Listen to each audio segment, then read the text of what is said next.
Hari ini inquest bersambung. Ada dua saksi yang dipanggil. Dua-dua adalah pelajar. Satu tu adalah pelajar yang telah memberi keterangan sebelum ni, dipanggil semula. Dan satu tu adalah saksi baru, pelajar juga yang tidak pernah dipanggil sebelum ni. Dan kenapa dia dipanggil adalah disebabkan kewujudan dokumen-dokumen yang dikeluarkan oleh saksi cikgu sebelum ni. Dia ada membuat keterangan bertulis dan dia dipanggil untuk membantu dalam inquest ni.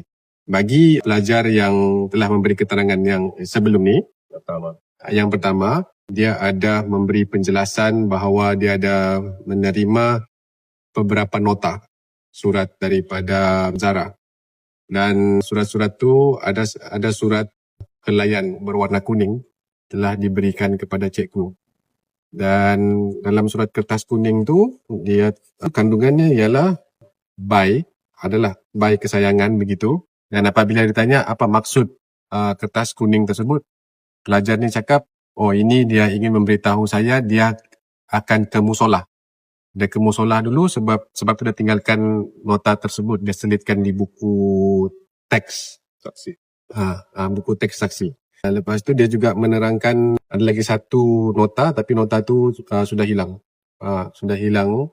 Dan dia juga menerangkan apa yang jadi di musolah semasa dia membuat keterangan bertulis yang diminta oleh guru disiplin. Dalam keterangan bertulis tu dia ada memberitahu dia ada berjumpa dengan Zara di musolah dan dia ada memberitahu dua surat yang dijumpai diselit di buku teks dan juga di buku tafsir. Itu keterangan pelajar yang telah memberi keterangan ni, recall witness lah. Recall witness ni merupakan kawan rapat kepada Zara. Yang kedua adalah saksi baru. Saksi kita boleh panggil saksi mata. Saksi mata dia menyaksikan kejadian. Apabila kami bertanya, dia mengesahkan mengikut pemahaman dia dan pemahaman kami ialah ada 3 kejadian malam tu. Kejadian pertama ialah Zara di soal siasat oleh 2 orang pelajar senior dan tentang kes kecurian. Dan kejadian kedua, 2 pelajar senior tambahan 1 lagi pelajar senior tentang kes kecurian juga. Dan insiden yang ketiga adalah insiden di mana pelajar senior membacakan satu surat yang Zara ingin menjadi badar. Dan semasa kejadian dalam dalam dom tu, terdapat pelajar senior memberitahulah atau bercakap dengan dom saksi, jangan tengok, jangan dengar. Jangan cuba tengok, jangan cuba dengar. Jangan pasang telinga, itu ayatnya. Jangan pasang telinga kepada pelajar dom. Dan saksi ada mengatakan ada seperti yang sebelum ni, ada makian dikeluarkan dan saksi juga merasa ketakutan. Dan selepas makian dikeluarkan, dia hanya diam. Dan apabila ada pelajar senior memberitahu yang jangan dengar, jangan pasang telinga dan jangan tengok, saksi tidak berani. Tidak berani tengok. Takut kena marah, takut dimarah. So dia tidak tengoklah.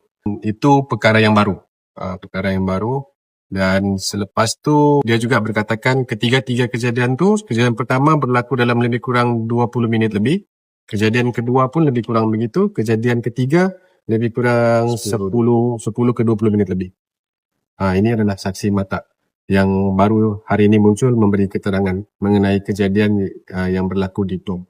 Hakim Coroner juga mengambil kesempatan bertanya kepada saksi baru ni tentang keadaan pada masa tu. Apa perasaan saksi tu, ada keadaan masa tu tegang? Saksi berkata ya, tegang. Lepas tu dia ada bercakap, selalukah perkara ni terjadi di sekolah? Saksi berkata, ada juga beberapa kali. Dan Hakim Coroner tanya, yang mana lagi menakutkan? Yang kejadian sebelum-sebelum ni ataupun yang Zara ni? Mengikut saksi, Zara ni yang lagi menakutkan bagi dia pada masa tu perasaan dia. So itu sahajalah ringkasan inquest pada hari ini. Saksi mata tu antara yang witness list. Tidak. Baru. Dia dalam apa? Siasatan dalaman. Yes, dia merupakan antara pelajar yang membuat keterangan bertulis di temu duga Dan timbulnya dia ni disebabkan ada keterangan bertulis dia sewaktu saksi cikgu disiplin. Cikgu disiplin datang beri keterangan, dia serahkan dokumen kepada mahkamah. Nama dia appeared. Oh, kami cakap dia perlu datang untuk bagi keterangan sebab dia saksi mata. Perkembangan kes minggu depan akan ada saksi baru. Kanak-kanak ada dua orang lagi pelajar. Dan minggu ni kami akan berbincang sama ada kami perlu memanggil saksi kanak-kanak. Ada satu saksi kanak-kanak yang perlu kami panggil. Tapi kami perlu bincang dahulu. Lepas tu baru diikuti panggilan lain lah. ya, Bincang. dengan cikgu lah. Ada satu cikgu yang kami perlu panggil, perlu beri keterangan di mahkamah untuk membantu koron. Kami juga ada bertanya dengan Hakim Corona sebab sebelum ni kami ada arrangement untuk pergi ke sekolah semula, cuma belum tahu bila.